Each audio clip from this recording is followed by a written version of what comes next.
My wife confessed, but not to me. And not about what I expected. I always liked the way her voice changed when she spoke to someone she admired. Softer, more deliberate, thoughtful in a way I rarely heard when she talked to me. At first, I chalked it up to nerves. Then respect. Then habit. It took me a long time to admit I'd been listening for that tone. Hunting for it. Because it meant something. Because it meant I wasn't the only one getting her best anymore. Her name's Leah. We've been married 11 years.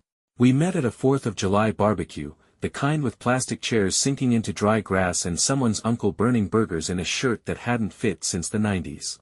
She was holding a beer and arguing about Miles Davis with a guy who clearly didn't know what he was talking about. I stepped in. We hit it off. You know how it goes. For years, we were good.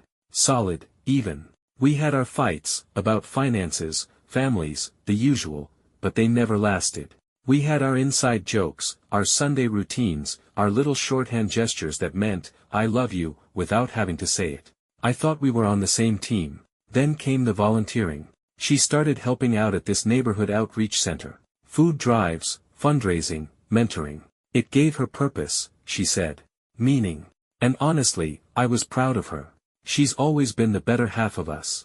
The one who notices when someone's hurting and actually does something about it. I just didn't expect how much it would pull her away. It started small. A late meeting here, a weekend event there. Then it became dinners, overnight retreats, workshops. The hours added up. Her phone started buzzing more during the evenings. She'd smile at the screen, type something back, lock it, and never offer anything up. I didn't ask. Not at first. I trusted her. Then came the couple.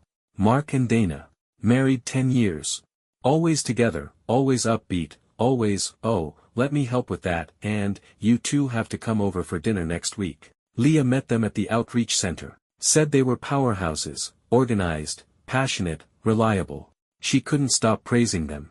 Especially Mark. Mark, who always seemed to be around when I wasn't. At first, I liked him. He was affable, smart, generous to a fault. The kind of guy who remembers your birthday and actually follows up on things you mention in passing. I appreciated that. Dana was warm too, but it was Mark who left the bigger impression. Too big, maybe. I remember the night things started to shift for me. We were having drinks on their back patio, fairy lights overhead, the scent of citronella candles mixing with grilled vegetables. Dana was inside fixing dessert. Leah and Mark were laughing about something that had happened at the center. Some guy who kept mislabeling cans of beans. I laughed too, but it felt like I'd come in late on a private joke. Then I saw it. That tone. Her voice got soft, thoughtful. The way she used to sound when we were first dating and she wanted to impress me. She looked at him like she was seeing something I'd never be able to understand. That was the first time I felt it. The cold, creeping sense that something was wrong. That I was being replaced, not physically, but slowly, from the inside out. I didn't say anything that night. Or the next. But I started watching. Not obsessively. Not at first. Just, with more attention. I started noting the frequency of their texts. The way she'd laugh at something and say, Mark told me that, like he was a podcast or a favorite book. How she'd mention his opinion on things that used to be ours. How to fix the front steps, what to watch on Netflix, where we should go next spring. It felt like death by 1,000 insights. Like someone else was being given a key to the parts of her I thought only I had access to. The first time I opened her phone, I told myself it was about logistics. I needed the address for the event she was at. She'd forgotten to send it. That's what I told myself. I found the address.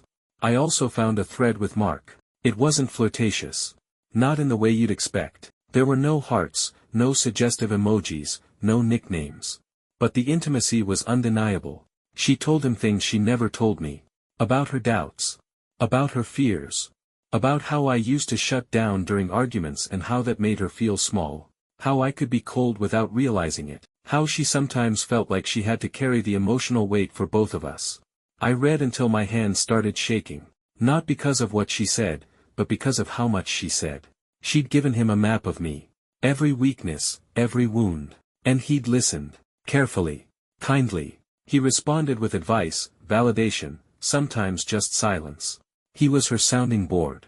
Her confessor. Her emotional safe haven. I felt stripped, hollowed out. Like someone had broken into my home and memorized every corner before I even knew they were there. I closed the phone. Didn't say anything. I didn't sleep that night. The next morning, I sat across from her at the breakfast table and watched her stir her coffee like she didn't just hand my soul to another man piece by piece. She wore that old hoodie she always claimed was mine but had fully claimed as hers, sleeves pushed up to her elbows. Her hair was still damp from the shower. She looked calm. Innocent. "Everything okay?" she asked, looking up at me. I nodded. Too quickly. "Yeah, just tired." That was the first lie. And once I said it, I couldn't stop. I told myself I needed time to figure out what this really was. It wasn't an affair. Not technically. They hadn't even said anything explicitly inappropriate. But it felt worse in some ways.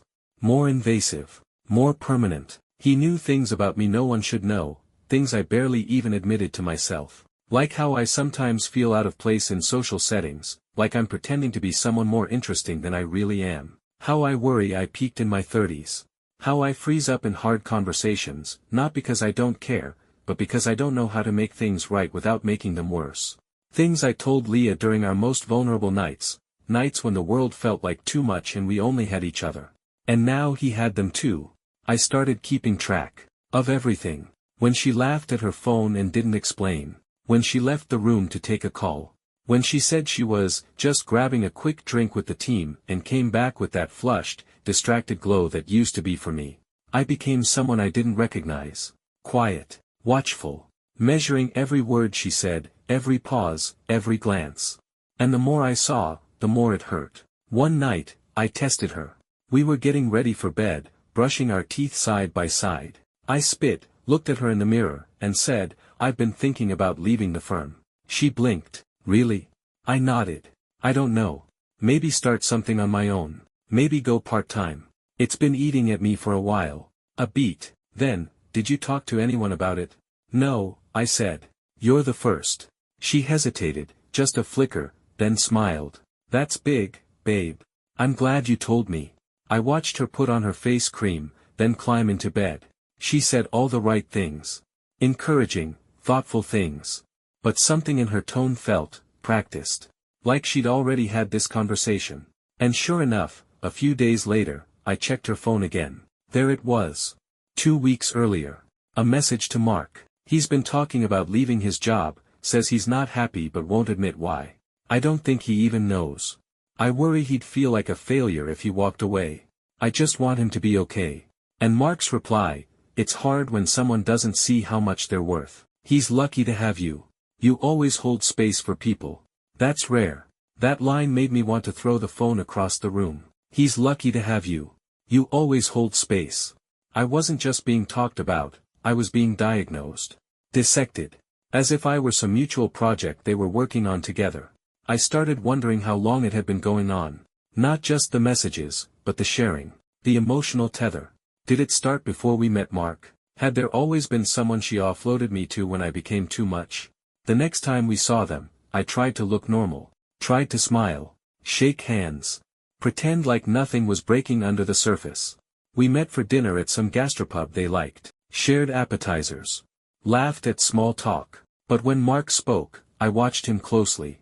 And I saw it. He didn't look at me the way most people do. He didn't just see me, he recognized me. As if he knew the inner layout of my brain. My fears. My coping mechanisms. My defense patterns.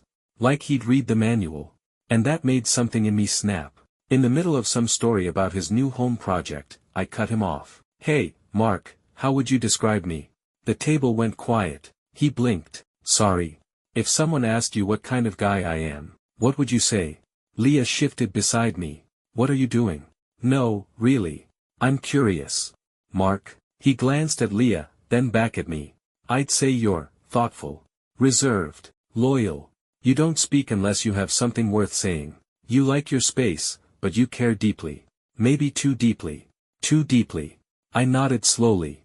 "That's interesting." Dana tried to laugh it off. "Wow, someone's been paying attention." But Mark wasn't smiling. He looked uneasy now. Like he realized the ground had shifted under him and he didn't know how deep the crack ran. Later that night, Leah was furious. "What was that?" she snapped as soon as we got in the car. "I just wanted to see what he'd say." Why? You made everyone uncomfortable. Good. I'm uncomfortable too. She looked at me, and for the first time in a long time, I saw something raw in her expression. Not guilt, not fear, defensiveness. And that scared me more than anything else. Because that meant she'd chosen a side. And it wasn't mine. We didn't talk for 2 days after that. Not really. Not about the things that mattered. We still passed each other in the kitchen, asked if the other had eaten, made comments about the weather or the news. But it was all surface. Stiff. Like co-workers who used to be friends before something went wrong. I kept waiting for her to bring it up. To ask me why I'd put Mark on the spot like that. But she didn't. And I think that hurt more than anything. She wasn't curious. She didn't want to know what was going on in my head, maybe because she already knew. Because she'd already heard it from someone else. That Thursday, she was late getting home. No call. No text. Just walked through the door at 9:40 p.m. with a tired smile and a vague excuse about a meeting that ran long. I watched her drop her bag by the stairs like she always did and head straight for the kitchen. I followed. Was Mark there tonight? She paused with her hand on the fridge. What? You said it was a team meeting. Was he there? She closed the fridge door without taking anything out. Why does it matter? Because I'm trying to understand something. And I'm tired of pretending I don't see it. She turned, arms crossed. See what, exactly? You confide in him, I said. More than me. Probably more than anyone. You've been doing it for years, haven't you? Silence. I took a step closer. You tell him things about me, about us, that you never tell me. He knows everything. My moods. My insecurities. The way I react to pressure. He talks like someone who's read my mind. Her eyes dropped for just a second. Then she looked right at me. He listens, she said quietly. There it was. Clean. Honest. Unapologetic. He listens. I repeated, like the words had betrayed me personally. And I don't. You listen when it's about facts. Decisions. Plans, she said. But when it's about how I feel, how you make me feel, it's like I have to fight to be heard. That's not true. It is, she said. Not angry. Just tired. You shut down. You change the subject. Or you try to fix it before I've even explained what's wrong. So you ran to him. I didn't run to anyone, she said. It just happened. We talked. And then we kept talking. And yes, I told him things. Because I needed someone who wouldn't try to solve me. I couldn't breathe for a second. You gave him everything, Leah. Everything that was mine. Her voice cracked, just slightly. You stopped asking for it. That one hit deep. I stood there, hands clenched at my sides, searching for something to hold on to. Some angle that would make this make sense. But it all just unraveled. You made me small, I said finally. You made me a case study. A problem to be discussed behind my back. Do you have any idea what it feels like to find out that he knows me better than you let me know you? Her face softened, but she didn't move. Didn't reach for me. I didn't mean to hurt you, she said. But I can't undo it. No. You can't. We slept in separate rooms that night. And the night after that. By the third day, she handed me a letter. Not an email. Not a text. A folded up sheet of paper she'd written by hand. Said she didn't trust herself to say it all out loud. It was 5 pages long. She said she never planned for it to happen. That talking to Mark started as convenience. He was there, he understood the work, he was easy to talk to. She said she didn't realize how much of me she was handing over until it was already too late. And then came the part one couldn't shake. Sometimes, when you stopped asking me how I was, I needed someone to notice I was still in the room. I read that sentence over and over. I didn't respond. Not at first. I didn't know how to. What do you say to someone who didn't cheat on your body, but stole your personhood and gave it away? I started staying late at work. Avoiding home. I needed space to think, to breathe. I started seeing a therapist on my own. First time in my life. I didn't even tell Leah. Not at first. 3 sessions in, I told the therapist everything. The messages. The conversations. The way Mark looked at me like he'd been inside my brain. The way Leah defended it, as if the betrayal was mutual. He asked me a question I didn't expect. Do you think she wanted him to know you, or did she want someone to understand what it was like to love you? That messed me up. Because I realized then, I'd never really thought about what her version of loving me looked like. What it cost her. What she carried quietly. I started wondering what would have happened if I'd asked more questions. Been less afraid of her answers. And yet, none of that erased the feeling of violation. None of that made it okay. Because trust isn't just about staying faithful. It's about who you hand the keys to when your partner stops looking. And she handed mine to someone else. It was almost 2 weeks before I saw Mark again. Not by accident. I'd been avoiding him. Ignoring calls, skipping events, muting the group texts. Dana texted once, asking if we were okay. I never answered. But then I got an email. From Mark. Short. Direct. No subject line.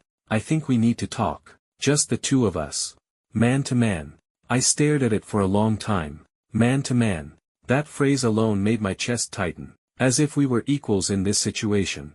As if I hadn't been gutted silently while he played therapist in the dark. But I said yes. Not because I wanted closure. Because I wanted to look him in the eye and see if he understood what he'd taken from me. We met at a park near the outreach center. Neutral ground. Public, but quiet. He was already sitting on a bench when I got there. Hands in his jacket pockets, eyes on the walking path like he was waiting for something to tell him how to start. He stood when I approached, offered a nod. Thanks for coming, he said. I didn't shake his hand. I sat down. Waited. Mark exhaled. I want to say I'm sorry. I stared ahead. For what, exactly? For crossing the line. For not seeing it sooner. I thought I was helping her. Being a friend. I didn't realize what I was doing to you until that dinner. That's convenient, I said. Real noble. Once you're caught. He didn't argue. I turned to him. How much did she tell you? His face tightened. Too much. Give me a number. What? I want to know how deep it went. Did she tell you about our fights? My panic attacks? That night in Chicago when I called her at 2 a.m. from the bathroom floor? He swallowed hard. Yes. That did it. I stood up. Pacing now. My voice low, sharp. So you knew. You knew all of it. And you smiled at me like we were friends. You let me talk about my life while you held every secret version of it behind your eyes. I didn't want, no. Stop. I turned, pointing at him. You don't get to do that. You don't get to apologize with sympathy in your voice like you're the wise one here. You stole my reflection. You made me a second-hand version of myself in my own marriage. His face broke, just slightly. Not dramatic. But I saw it. He looked, ashamed. I think I got too used to being the one who understood her, he said quietly. And I let that feed something in me I shouldn't have let grow. You fell for her. It wasn't a question. I already knew. He didn't answer. Just looked down at his hands. That was confirmation enough. I stood there in the late afternoon sun, watching the breeze move through the trees. And I realized I didn't hate him. Not the way I thought I would. Because I almost understood. She's the kind of person who makes you feel seen when you don't even know you're hiding. I knew that. I fell for that, too. I just thought I was the only one who got to. Mark looked up. What are you going to do? I didn't answer. Because I didn't know. That night, I went home and found Leah in the living room, sitting cross-legged on the floor with an old photo album open. She looked up when I walked in, surprised. I didn't think you'd be back tonight. I sat on the couch. Quiet. Thinking. Then I asked her something I hadn't asked in years. Why did you marry me? She blinked. What? Back then, I said. What made you say yes? She looked at me, really looked at me. Then closed the album. Because you made me feel safe, she said. You never tried to impress me. You just showed up. Every time. You made things steady when everything else was chaotic. I nodded. But somewhere along the way, she continued, we stopped showing up. Both of us.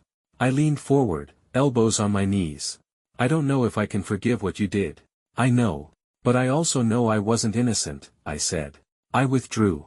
I got quiet. I stopped being curious about you. Silence filled the room again. And then she said something that cracked the air wide open. I haven't told him anything in weeks. I looked at her. She held my gaze. After you confronted me.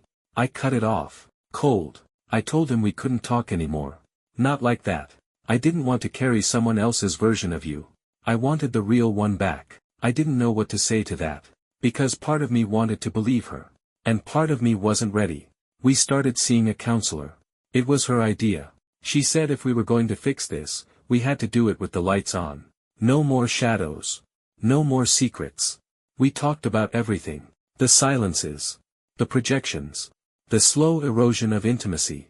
The places we went in our minds when the other person stopped listening. And it was brutal. Some days I walked out feeling raw, scraped down to bone. Other days I felt like maybe, just maybe, we were digging through the wreckage for something worth rebuilding.